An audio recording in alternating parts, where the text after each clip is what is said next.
helped over 2,400 people stop comfort eating and found 3 secrets that make it possible to finally break the habit. Comfort eating is one of the biggest things that holds most people back in terms of their weight loss journey. But conquering it allows people to make huge transformations. But only watch this video if you want to lose weight, because we're on a mission to help 10,000 people become their most confident and happiest selves. And a big part of that feeling confident is what you see when you look in the mirror and being happy with what you see when you look in the mirror. So how are we going to go about conquering comfort eating? So the first thing that we want to do is we want to understand the root cause of comfort eating. So essentially we want to try and understand why. Why do people engage in comfort eating? So many people resort to comfort eating in order to manage their stress. Perhaps they're feeling very bored, or perhaps they're experiencing a lot of negative emotions. They might be going through a difficult time. And so they're looking for a way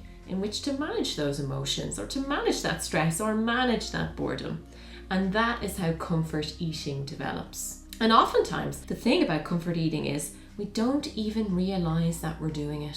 So understanding why is going to be very, very important. So I want you to take a little moment, consider comfort eating. Is that something that I engage in? And when I engage in it, what are my reasons for comfort eating? So understanding your why for reaching for that food is crucial to breaking the cycle. And it doesn't come down to things like willpower, but what it is going to involve is addressing any underlying emotional needs or any other behaviors that are going to drive that comfort eating. We need to understand those emotional needs and the behaviors that are going to drive that. And then from there, we can find solutions. So Jane had initially gained weight after losing her husband to cancer. And she was really struggling with her mindset, because her mindset was saying, why bother? And then as a result, she then was reaching for food for comfort. However, once Jane was able to address those emotional reasons behind her eating, Jane was able to transform her life. And she also became a fully qualified personal trainer. And if Jane can do it, so can you. So how are we going to go about addressing our comfort eating? Okay, so let's look at some practical applications and tips. The first thing I want you to do is start by using a 5-minute journal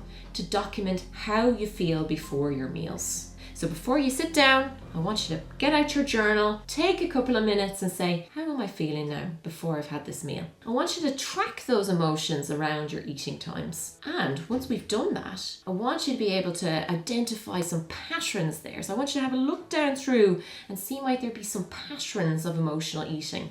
Because once we've been able to identify those patterns, then we can break free from the habit. So I want you to start with your 5-minute journal, document how you feel before your meals. Now, the next step is going to be around setting boundaries and also putting structures in place. Okay, so why might we do this? Why might it be important for us to set boundaries and put structure in place?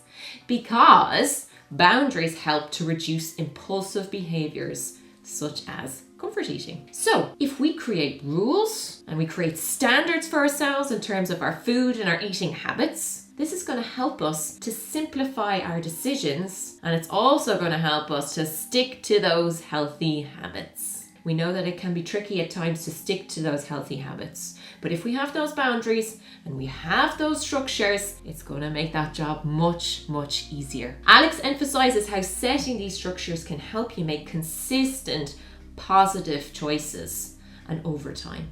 So we continue to make those positive choices in the short term, in the medium term, and then into the long term. Sonia was constantly surrounded by family members who were making comments about her weight. And we know how difficult it can be when people make those types of comments. But she succeeded in her weight loss journey by setting boundaries. So she was ensuring that she had the support that she needed in order to be able to prioritize her health. So that was her boundary. I want to prioritize my health.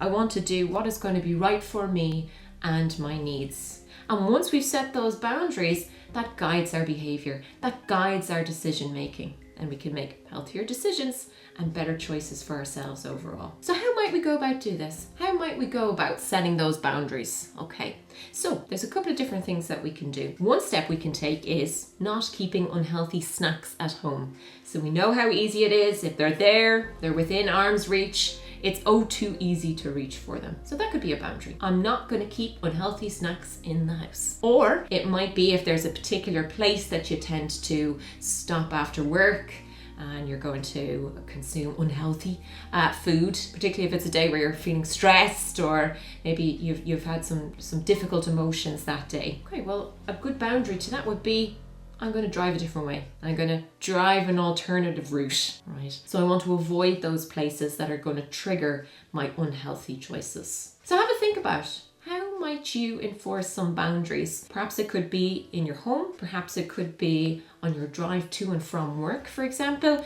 It could be in terms of your routine. So identify what's going to be important for you in terms of setting those boundaries. By the way, if you're looking for some free trainings to make your weight loss journey easier, I want you to click in the description below. Let me know where to send them and I'll get them over to you straight away. These trainings are packed with reliable, effective strategies to help you achieve your weight loss goals without the gimmicks. They've been used by over 3,000 women to achieve sustainable weight loss. So the next step is going to be around learning to enjoy and also to personalize our healthy eating. So why might this be important for us? First of all, we know that enjoying our food is crucial to making long-term changes. And also it's going to help us in terms of avoiding feelings of deprivation, because when we're feeling deprived, what do?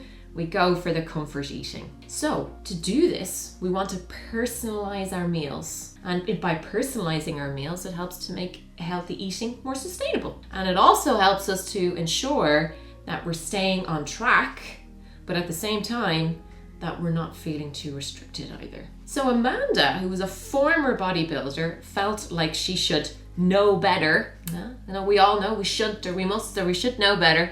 But yet Amanda found herself stuck in those old eating patterns. And these old eating patterns, they were not working for her. So Amanda set out, she wanted to learn to enjoy those healthy, flavorful meals again. And by doing that, she was able to overcome those obstacles. And not only that, but she regained control of her diet. And by regaining control of her diet, she also regained control over her health. So how might we go about this? What practical tips could we use in order to be able to do this? So the first thing, we want to avoid forcing ourselves to eat foods that you dislike just because they're healthy, okay?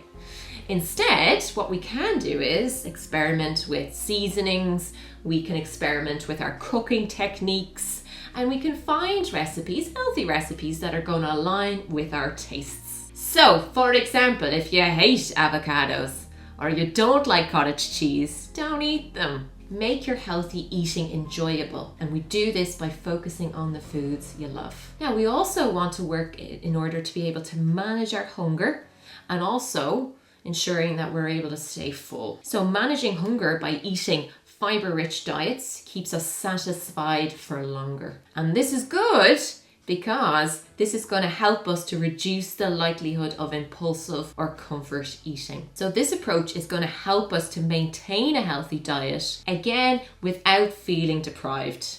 And again, this is going to be very important for us in terms of sustaining our healthy change over time. So Deborah lost over 6 stone and reversed her diabetes. And she found that high fiber foods like vegetables helped her to feel full. And this helped her to avoid overeating. This simple shift helped her to manage her hunger better, which also improved her health, and very important in terms of sustaining her weight loss. So how might we go about this? So first thing we can do is fill half our plate with vegetables before we add any other food. This food placement technique ensures that we fill up on the nutrient-dense, low-calorie foods that are going to help to keep us full, while reducing the overall calorie intake. And you incorporate fiber-rich foods like oats, grains, fruits into every meal. So there we have it. We've talked about comfort eating and how we can put structure in terms of our habits and our boundaries in order for us to be able to prevent comfort eating. And if you're ready to lose weight in a sustainable way, then click on the video that's just popped up on the 8 pillars of sustainable weight loss. In this video, you will learn the secrets of how to lose weight without feeling like you're on a diet, without living in the gym, or giving up your favorite foods. This is about getting sustainable results with a busy schedule. All you need to do is click on the video that's just popped up and you'll get right to the video. Thanks for watching and have a great day.